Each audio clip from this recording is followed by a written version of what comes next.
আমি হচ্ছে এই চুল কাটা মিস্ত্রি, একটু চুল ওইটা কাটিয়ে আবার 3-4 ভাগ করি। ভাই আপনাকে ভালো করে সেভ করে দেবো।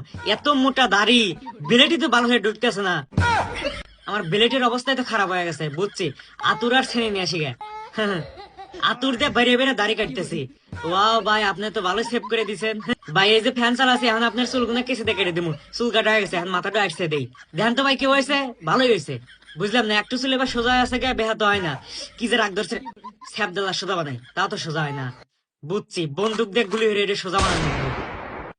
ও ভাই, অস্থির বুদ্ধি। ভাই আয়নাতে দেখেন তো আপনার চুল কাটা কে বয়সে। ভাই 100-100 হয়েছে। এতক্ষণ আমার চুল কাটছেন আপনি, এখন আপনার চুল কাটবো আমি। ভয় হুমন্দি, তুই যে অত্যাচারটা করছো আমার উপরে।